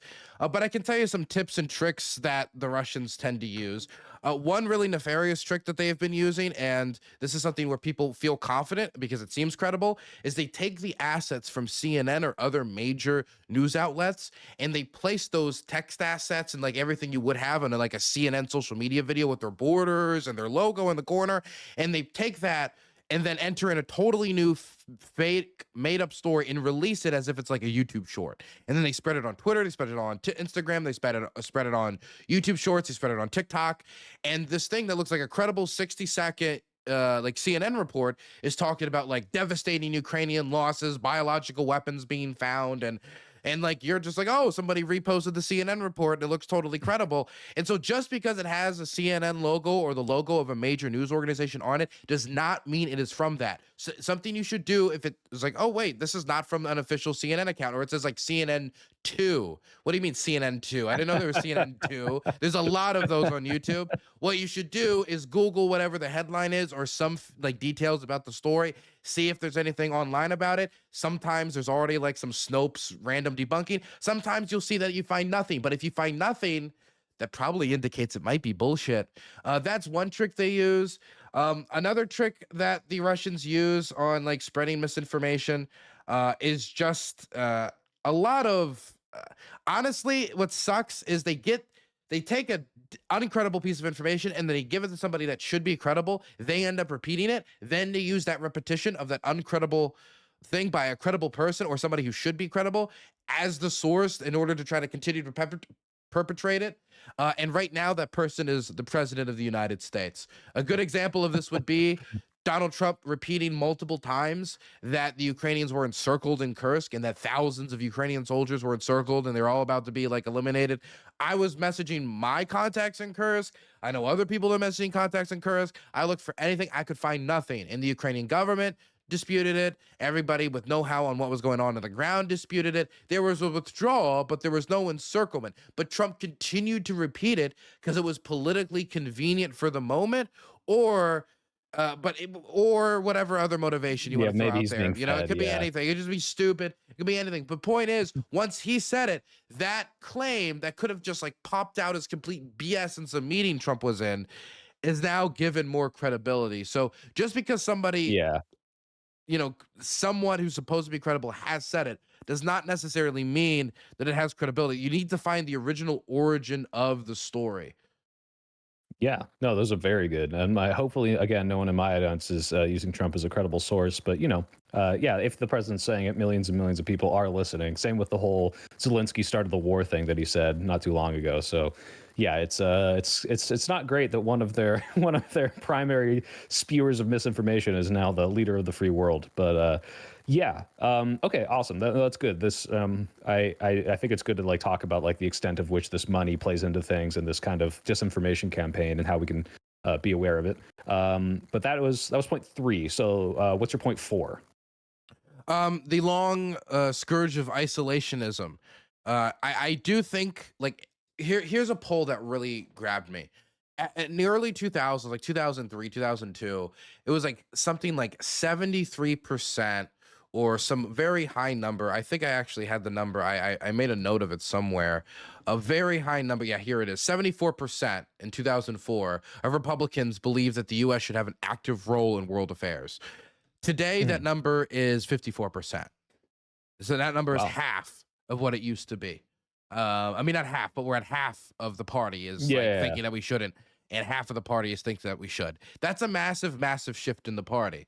And so I do think that if you're an isolationist and you don't think we should be involved in the world because you believe either A, the foreigners in some way have screwed you over with globalism, or that that we should not be wasting our money overseas in some way, even though I think that there are benefits that easily make the investment worth it. They disagree with that.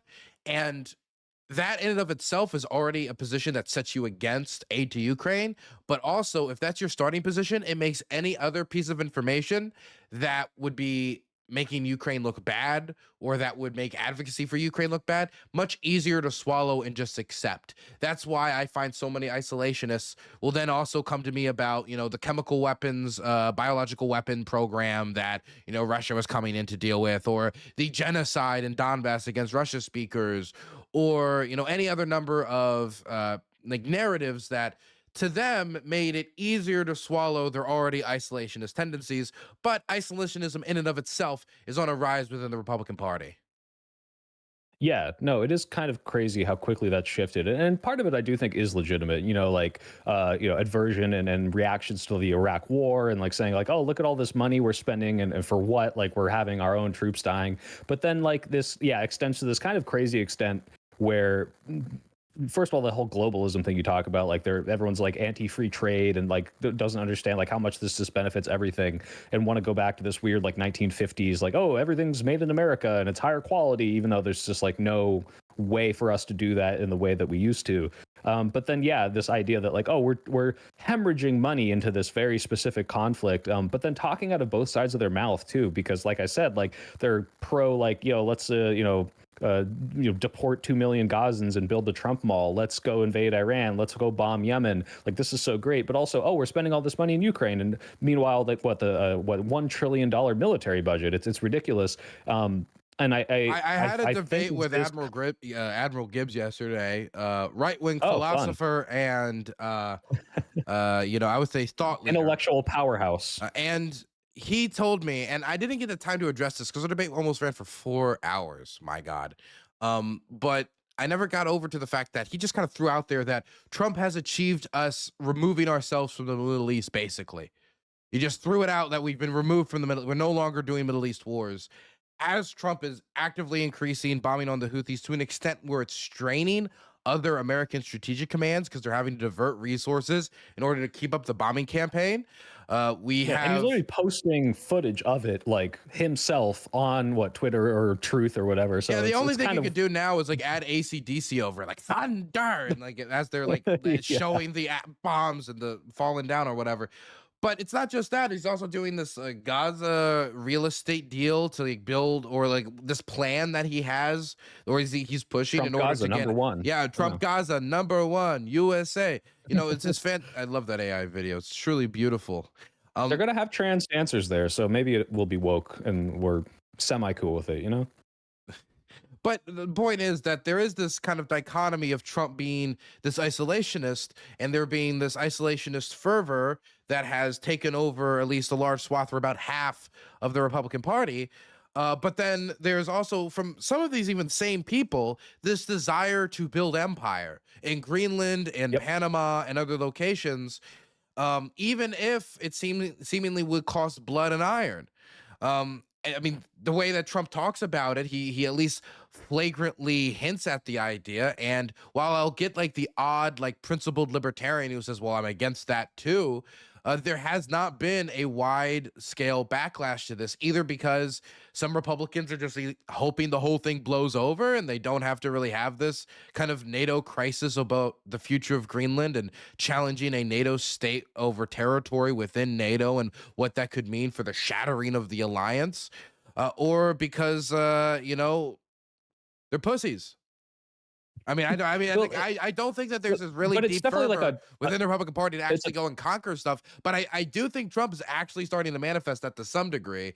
So I mean, right now, until that fever, that bloodthirst has been properly manifested, what other explanations can I have besides they're waiting for it to blow over, and they're scared of the repercussions if they speak out against it, because they must all know that, you know, forcefully taking over Greenland, if they decide to stay part of Denmark, could mean the shattering of NATO. Yep. Yeah, no, I think they're probably aware of that, but it's crazy that, I mean, Greenland and Panama are taking these threats seriously, or Canada as well. But I guess it is just kind of this double speak, right? It's like, hey, I will play isolationist. I'll talk about saving money and being this country of responsibility, and not getting involved when we could be helping ourselves at home when it benefits us, which is to say when we don't want to fund a war in Ukraine. But as soon as it's hey, like this could benefit us if we're imperialist or funding a war, then completely gone with that. So it doesn't really seem like a legitimate isolationist take. It's more of just, hey, like, how can we play into this narrative of responsibility with our money, and let it help us whenever it behooves us, and then completely disregard it in other ways. It is very dystopian doublespeak thing. It's disturbing. But yeah, no, I agree that it's definitely playing. It's playing on the libertarian mindset and all the other people that may right now have legitimate arguments for why we shouldn't be involved, whether it's moral, whether it's financial, and will just pick up on any little thing. The instant if Ukraine does one thing wrong, they see a video of, oh look, Ukraine is chasing after people to throw them in a van for conscription. I don't want to support them anymore. Or Ukraine had biological weapons. I don't want to support them anymore. It's just whatever they can pick up to the post hoc rationalized what they already thought. Yeah, I could see how that's being pushed, and probably they're playing. I would say Russia is probably trying to play that narrative up in social media everywhere, just saying like, well, it's a lot harder to defend, right? Like, hey, you should let imperialist Russia do whatever they want. So you can just say, hey, we shouldn't get involved. That's not our problem. And that's kind of what I think Tim Pool has pulled back after his Russian money dried up. Now he's not being super anti-Ukraine. He's just, oh, why should I care? This is kind of that apathy you were talking about. If they like disseminate this apathy into America, then I don't know how you go from them. slamming your fist on the table saying Ukraine is the #1 enemy of the world over to, like, I mean, why is this our issue anymore? If they're the #1 enemy of the world, then obviously it's our issue. They're like, Ukraine is a meteor heading for your children and wife. You need to do something, Tim. Yeah, very dishonest, very scummy. Yeah, I don't blame you for bowing out of that. It definitely raised my blood pressure. I got my blood pressure taken the next day. It actually raised my blood pressure a Let me little ask you bit. this question.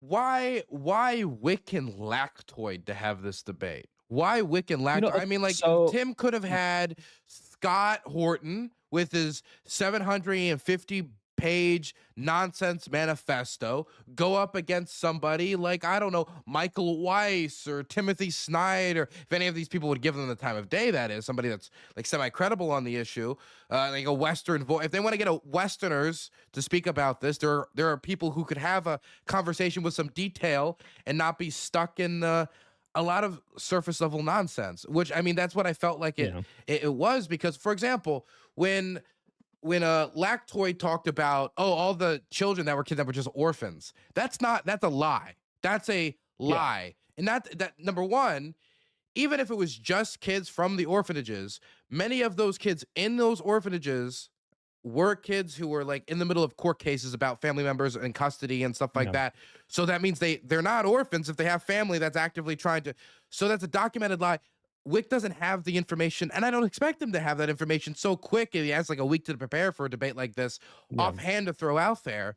They're never going to get to a level in this conversation where I think that audience is going to learn much. And so Wick, as much credit as I want to give to him, I mean, it's a hard environment to be in. I'm told that in the first 30 minutes it was his worst, and the rest of it was better. And I tapped out It gets before it better got towards better. the end. Yeah. But The yeah. problem is you touched on the problem, right? So this is mostly speculation, right? So Tim has been doing this recently where he's had people from, I think he found them through the like Twitch political arena, and you've got people that are not super big or experts in particular fields. So like, again, this is not trying to talk shit about Wick, but just, you know, Wick and Lactoid, who are like, if you know, Wick's channel is much bigger than Lactoid's. Lactoid's just some guy, right? But he goes on a lot of these panels. You know, like you are talking about him, you're a bigger guy. Destiny has talked about him before. Therefore, he is known in this Twitch poll space as a debater. So he's latched onto that community recently. And pulled people out of that. Now, why he didn't pick more qualified people, I would guess, is part of his like, well, I still can't say anything bad about Russia, and I don't want to have like platform a particularly intelligent, like well-researched person who's going to really dismantle these points in a meticulous way, because that's going to make me look bad to my handlers or whatever, you know, his relationship is with them now. But also, as what you talked about is like maybe they don't want to give him the time of day. Yeah, as big as Tim is, if I was a professional on this, if I was really well researched, I wouldn't go on to have a debate with a guy who I knew took Russian money. I wouldn't qualify that. I wouldn't give credence to that. If anything, if I was invited on and I was allowed on, I would spend that whole time talking about how ridiculous the premise of him hosting the debate is, and talking about how all of the misinformation that he's spitting out, right? So he can't have either of those things on his. He can't have an expert debunking, you know, someone in real time and making Russia look bad, and I don't think he can have someone, you know, calling out his bullshit that to that degree. So he gets two people who have that surface level knowledge to, you know, qualm back and forth in the same way that like two guys at a bar would, because that's the extent to which you can really expose this. That's my speculation, but yeah, it also could just be like people don't want to go on his show anymore after the whole Tenet thing. I don't know. Yeah, I mean, I think that that's about right when it comes to the fact he doesn't want somebody like Timothy Snyder on his show, because then how do you deal with him? I mean, I saw his show, it was like 4 conservatives against this 20-year-old Luke Beasley, right? I think it was Luke Beasley. Beasley. Oh my god, that looked And so I mean, bad the for way him that too, yeah. they said it was fantastic for. I saw like the quote tweets that were going on in the conservative space. It just shows like the different realities we all live in. Luke Beasley is like this calm, collected 20-year-old having these grown men just flail out and about, Frothing. frothing about the details of a case that none of them are right about. They then Yeah. Googled it, and then the basics on Wikipedia explained how it wasn't the case, that, you know, what they were frothing Yeah. about was bullshit. And then And that Luke they was didn't 100% know how to correct, yeah. concede. They had no ability to concede because there's no such thing as concession in the public sphere, because it makes you look like a loser. So you just, I'm not a loser. And so Yeah, and Luke even tried so nicely, and I wish he was more mean about that. But what did he say? He's like, "Are you not going to acknowledge that you just blew up about something you're completely wrong about?" And he's like, "Oh, I don't think you represented it fairly at all." It's like, you just read it, like you just did, and like watching that is so frustrating. And I can totally understand why no one with any like modicum of self-respect would go on a show like that, knowing how discredited the moderator is. It's just so ridiculous to me. But yeah, it's dumb. And again, like, I would watch you go on Tim Pool's show and debunk these to a more in-depth degree. But I don't think he'll have people like you on. And, you know, I don't. I clip this keep later getting when I you keep finally getting get asked. invited. I've had people who have been on talk to me like, Dylan, I'll talk to so and so, and you know, and I say every time, if you want to do that for me, I'm not going to tell you to, but you can. I don't think it's going to go anywhere, because I think they don't have any interest in having somebody like me on. Because to me, I feel like, and I'm not trying to be like, I don't want to be on my own ass, but I feel like it's high risk, low reward, because I don't have anything to bring on the table viewership wise compared to Tim Pool. but I've been like hyper obsessing on this war for the last 3 going on 4 years, where I'm like living and breathing it and researching it. And so bringing me on when he like drive-bys the issue is how he gets. Yeah. It's just Well, not, you I say just you don't think don't he's have gonna do anything it. to bring on audience-wise, but like I said, he has Lactoid on. I don't know how big he's on Twitch. On YouTube, he's like a couple hundred or less subscribers. Like he's not bringing these people on for clout. He's bringing them on because he thinks it'll either he thinks it'll be interesting, or like I said, more nefariously, he knows it won't get to a point where his entire like structure and worldview that he's built up on this channel will ever get I'm not, questioned. So and he's just I'm like, not against like having non-experts debate issues on your show, but I also believe that once you get to a certain size and you have a certain amount of resources at your disposal, that and you can elevate the conversation on your show, you should. That's not to say that you don't have small yeah, channels on. It's just this small channels that you have on should be able to contribute a lot on what you're talking about. Like there's a bunch of small channels or small creators that could have had on this, Ukrainian or Western based, that could have, I think, had a much more in-depth conversation. yeah, but I you don't. see, even channels like Joe Rogan don't do this, right? They'll just have some dude on, and then like, I recently that Douglas Murray character questioned, like, why do you have, this guy who is not at all respected in this field and doesn't really understand any of the things come and talk about this like he is an expert? And he says, oh, I just thought it would be interesting. Because that's all that matters. It is a game to them for the most part. It is like, hey, what would be the most entertaining to me? And to a degree, they're right. If you get two experts debating about the history of some region, like a lot of people won't care nearly as I much as two I mean, drunk like I bar guys and I yelling don't want to about be it. I don't want to be the guy to come in and tell you don't have the conversation with the nutter. That's fun, right? But like, Because it is just fun. but first, when you enter Clownville, understand that you're in Clownville. That's the first thing. There Or should be a like, disclaimer. We maybe are a in Clownville Clownville at the bottom. disclaimer. But when you have those conversations, you can also have them responsibly. You can make sure that, like, I'm not going to have on a Reaganite trade economist without doing like some amount of research beforehand to be able to say, like, wait, how do we know X, Y, and Z is true? Other economists say Y, other economists say X. Here's this paper here that disputes your findings. Or I'll bring on somebody who can do that work for me more effectively, and which makes it even better, actively respond to the counter, because maybe my level of knowledge that I research in a week is not going to be deep enough to be like, okay, yes, and do that next step. So Rogan has the resources to do it. Tim has the resources to do it. I think they should do it, but I don't think they will. Never will. Ever. No, definitely not. Unfortunately. Well, when you and I both have millions of subscribers, we'll be the change we want to see. So we'll get there. Don't worry. Okay, so that was 4 points. Let's go over number 5 and 6. Um, I think we've gone over 5, but Hmm? I have one last point left here. Yes. It's called naive pseudo diplomats. And so what I mean by this is people who, and I think this is not somebody I would call a naive pseudo diplomat, but this is somebody, or categorize them in this way. This is somebody I would categorize more in the money and the category of like base Christian, and that's Tucker Carlson.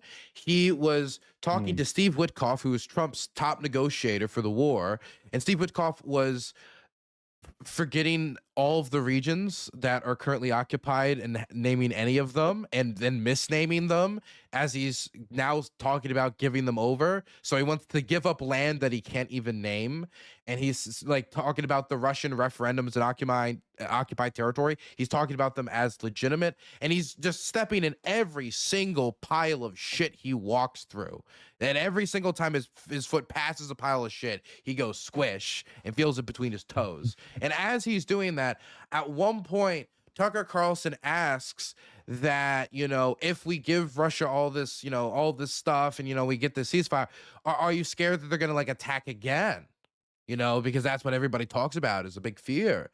And he says, no, they're not going to do that. He doesn't believe that.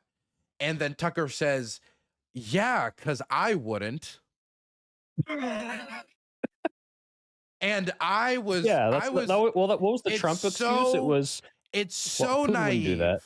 It's so naive. It shows so little ability to have the basic diplomatic skill of seeing through the eyes of another. It is Well, so dumb that it made me question if all my beliefs about the nefariousness of this man's positions was true, or if this man truly was as silly as his little bow tie would indicate, and he didn't understand it.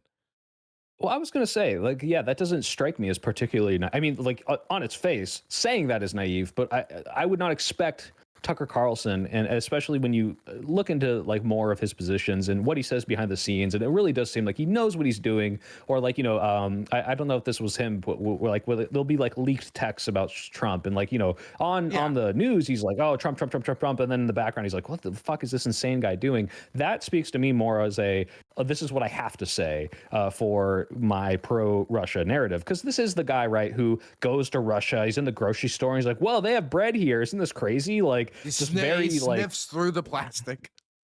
yeah, just some stupid bullshit like that, which is like, wow, you're literally just doing like a pro-Russia tour. This is like, he's probably on the payroll if I had to guess. And so when he says something like that, I would never even question that he's being stupid. It's like, yeah, no, this is very malicious. Versus what you said about the God, I forgot his name already. Who was he talking to? Can you remember his last Steve name? Woodcock.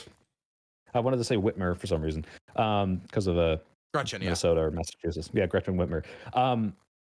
Him not being able to name the regions, which is funny because Tim Pool tried to pull In that on fact, Wiki. He's like, not can you only did he name the not name the oblast? regions, he said he opened with Donbass, which would be like saying the Carolinas or Right, Virginia. it's a combination not. of two Yeah, regions, it right? was it was pathetic the lack of Occurred knowledge he is had. occurred. Legitimately. Doc Brown from Back to the Yeah, Future. That's and so remarkable. Tears of joy. that would scream to me like, if anything, I would use your category, this number 6 category of naivete on this guy, because I would expect someone who is like on Russia's payroll, like following their like kind of talking points, or at least like promoting them in the best way they can, to like kind of speak clearly and have a more cohesive thing. Like, you look at some of these like Russian narratives coming out, or even like things that Putin has said, and it's like, oh, this is a very structured, logical, quote unquote, or at least like you can follow what they're trying to do. And that, what you just described, that just screams incompetence to me. And that like maybe that's Tucker, like playing defense of just like, oh yeah, okay, but that you look at like Donald Trump, like I think I tried to say before, that he said like, oh, I trust Putin, he wouldn't do that. Like, that's the main narrative coming out from the president. So I don't know, like maybe it could be. I think maybe Donald Trump could be that dumb, but Tucker, I don't think so. Yeah, so to just finally categorize this last group, the naive pseudo diplomats are under the belief that if they were just to put in, and this was the belief in at least the open position of the Trump campaign during the election, was that if you just got a diplomatic guy in there, if you just got a deal maker of some sort, then he would be able to walk over to the Russians, walk over to the Ukrainians, reach over, shake both hands, and they'd be able to figure something out, because this is really just a question of talking, right? But then the problem becomes that every single point when the Russians blow up your ceasefires, literally and figuratively, and they violate the agreements they make with you, and they draft the most people they have in 14 years in preparation for something, I don't know, probably nothing. Okay, and they're moving in ways that would indicate them very clearly controlling for the externality of negotiations failing as the Ukrainian government prepares for an expected Russian spring offensive.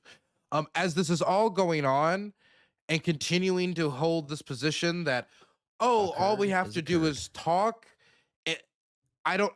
This is no longer just naivete. This becomes a certain amount of either just moronic behavior, or just like willful ignorance, as in you're hoping and you're praying and you're really living on a prayer, less being a diplomat. The prayer that the Russians will do the thing It's they've just shown no hold indication they're going to do so far as they prepare for a spring offensive. It's people wanting the Russians to be able to make compromises on territories like Kherson and Zaporizhia with no matter how many concessions are given before negotiations have even started, with 100 days just around the corner. Like this this person, the naive pseudo diplomat, I will say they're a endangered species because they are talking less and less. You're seeing them get less chatty online.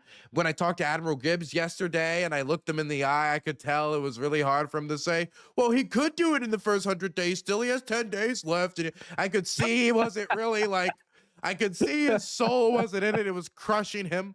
So I do think this is an endangered species. So I would ask people to take your nature photographs now, because when the spring offensive comes, these people might just be grouped into the isolationist camp of, oh, what can we do anyway? You know, because that is what Admiral Gibbs eventually resigned himself to after Yeah, after that. and they're probably going to play the whole, oh, Ukraine won't play ball, and then like the entire like JD Oval Office thing of you guys are ungrateful, like you're disrespecting us, why should we help you? It's a mix of that isolationist and also just, you know, throwing them under the bus and blaming it all on them, because yeah, I don't see how you could possibly at this point think that Mr. Dealmaker is going to come out of this on top.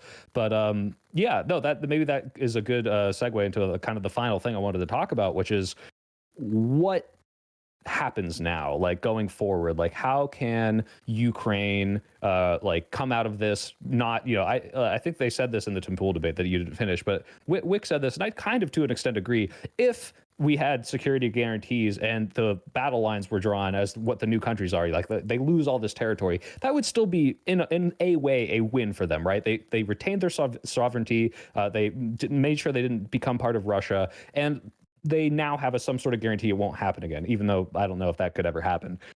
Maybe if they join NATO or something. But what's the path forward for Ukraine? How does this war play out, given, you know, the flip-flopping of the Trump administration? Where do you see this going, and what at the end of this we'll get to? What can we do other than, I mean, like donate? But that's a separate question. So yeah, where do you see this playing out?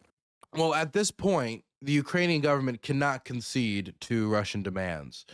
If they were to concede, I don't believe the Ukrainian government would even stay the Ukrainian government for that long, because the Russian demands, not only would they be setting up a new war for the future, which still includes things like demilitarization, so it'd mean Ukraine getting rid of the means to defend itself if this was to happen again, and considering Russia's history of behavior, that is an externality you have to control for, or you're asking for your country to no longer exist.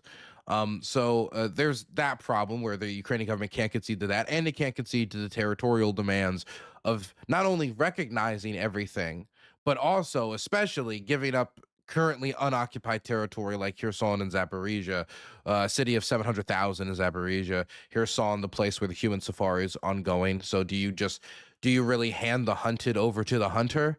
Is the question that's been overthrown to the Ukrainians, and they're going to say no. And of course, they're sitting in Donetsk, like Kramatorsk. I've spent quite a lot of time there. Konstantinivka, good people there.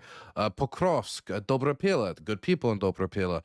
And, you know, all these Slovyansk, and all these other places that would have to be conceded in order for these terms to be met. And so they cannot do this, because even if they tried, the military, which holds a lot of power in Ukraine, I don't know how much they would stand with it. I don't know how much the Ukrainian people would stand it, and I think it would probably end with the government getting changed very quickly, and which could put them in an even weaker position, as it could cause chaos. The point is, the Ukrainian government knows that would challenge national unity, and they're not willing to make those concessions. It's not popular in Ukraine. It's not wanted by the Ukrainians, and there is no poll that indicates that Ukrainians are willing to concede that. I've seen polling that indicates the Ukrainians might be willing to make some concessions. You can get I think you can find polling where roughly 50% of Ukrainians might be willing to make some sort of territorial concession. You know, you're getting near close to 50 that might be willing to give up something. But if you break it down to, they just mean Crimea. Oh, now everything they currently control plus stuff they don't control. There's like, you can't find a large percentage of the population that wants to give that up. Actually, I think the last polling I saw indicated it was actually like lower, like 30% of the population they're really willing to make territorial concessions. It was, so you cut that even lower and lower and lower for the ones who'd be willing to give up everything plus more land. It's just too low. So you're not going to be able to get their convincing. So they have to keep fighting, because they're given no option. And this is the sad truth. I have this conversation with people in the United States, and I look them in the eyes and they say this, and it hurt, and I can see it hurts them in their eyes sometimes. But if the Russians are not willing to take a reasonable position that is at least able to be swallowed in some way, then the Ukrainians are given no choice but to keep fighting or set themselves up for a worse war in the future, or possibly even threaten the national unity of the state itself, right? Possibly both at the same time. So it's just Yeah. not, they have to keep fighting until the Russians have exhausted themselves and are more willing to concede and willing to take a more reasonable deal, or they are pushed out and some other breaking point is found, because they've really been given no other option. There was a chance. I believe that Trump is prolonging the war by not assisting Ukraine at the negotiating table and backing them up with leverage and saying, I'm going to continue to support with aid, and I will actually even increase the aid packages, and we're going to increase the sanctions. If you do that, then you make it clear to the Russians that the pressure they're going to face if they continue is only going to increase, and this is going to have diminishing returns. So now is the time to derail. They've tried the like limp wristed, just like kind of like stop. They've tried that. It didn't work. Come So they on. have to take a different approach if they want the war to end soon. And that means applying pressure, because you've tried all the carrot you've given all the carrot up. Now you're at the stem. It's time to use the stick, add some pressure. And most diplomats agree that even the ones that are Trump friendly, or like, there at some point there has to be pressure exerted, because the Russians have shown no indication that they're willing to take a ceasefire. So until Washington takes peace seriously by taking a serious diplomatic position that could get us closer to peace by backing up the Ukrainians, I think Trump's doing nothing but prolonging the war, because they give the Ukrainians no choice. Yeah. Wow. That's a lot. And that sounds pretty spot on based on what I understand. And I guess that is a good assessment of what you think will happen in the future. And I guess then the final question is, what do you see realistically, given Trump's current position on it and the way that he's been treating this? Do you think that's ever going to change, or will he do this limp-wristed kind of thing and not really ever back them to the degree that we should be, as you have so clearly laid out, or just not back them up at all, like he kind of has been alluding to, and it just becomes this, all right, you're on your own, and Europe, Germany, Poland, all these other countries are the ones who have to pick up the slack. Do you see that happening realistically, and what that means for Ukraine if that does happen? So I think there's still a possibility that Trump could turn around and end up sending munitions to Ukraine. Now, it might not be aid packages. For example, Zelensky's recent offer was, I'll just buy the weapons. Look, we don't have a lot of money, but his last proposal was $15 billion for 10 Patriot air defense systems. And so these are air defense systems that will be sent in major cities to try to stop the type of ballistic missile attacks that are hitting these playgrounds and killing a lot of civilians and doing damage to Ukrainian military production, as well as, terrorizing much of the public. And Trump responded to this with he basically brushed it off, and he said that they shouldn't have started a war that they couldn't win with a country 20 times bigger than them, was his response to them saying, I want to buy the weapons. Now, this is something that he could take as a win. If I was Trump, think about it. Like, hey guys, we're no longer giving out handouts. They're buying our weapons. We're making money. See the change now when you play hardball. We're making money and fighting America's enemies. He could pitch this in a way that would make him really even look probably to a decent portion of the American public like he was a cold master diplomat, but he just said, Russia big, why you start war? And then that was it. And so maybe down the line, though, as more and more of the public have lost faith in him, because the polling I saw from 2 or 3 weeks ago was that only 27% of Americans had faith that Trump's diplomatic overtures were going to lead to peace. So that means that even those in the MAGA movement were starting to lose faith weeks ago, and now we're coming up on the 100-day third goalpost that Trump's put up. So that confidence is going to continue to sink. And if there's another large-scale offensive, and we still keeps hearing, hey, new ceasefire. Oh, there's a bunch of dead people, a bunch of dead civilians. I think that can be such a consistent bad image for a man so concerned about branding that he might end up trying to take, basically, quote unquote, take the win. You know, fine, we'll sell you some weapons here. And then the Europeans maybe could finance it through Ukraine by being the ones to back up the capital, since if Europe does have something at their disposal, it is capital. So that's, Yeah, in my mind, that that is, that's I maybe think, the optimistic, but I only like hope that. I have. That's Hearing the that. only hope I have. Now, there's also the possibility that, and this is the stuff that is a doomsday scenario, that the Knock Trump on wood. admin is actually maliciously interested Compromise. Yeah. in cutting up Ukraine, getting this minerals deal to bleed this rock dry, and reestablishing international norms around interstate conflict, so they can go off and start making their own possible conquests in Greenland and other locations. And they just see Ukraine as a barrier to doing what they want to do elsewhere. And more importantly, and this, at least this part, this last part, I do believe. The rest of it, I hope is not true. The last part that I do believe is that they want normalization with the Russians bad. And I've seen them pursue it. I've seen the diplomatic overtures. I've seen the only negotiations that are actually advancing is negotiations to normalize relations with the Russians. It's not the negotiations to put an end to the war. Yeah. Wow, you gave me that optimistic scenario, and then you gave the other one. I was like, well, that one sounds way more plausible, which is a little concerning. But yeah, that's a really good read on it.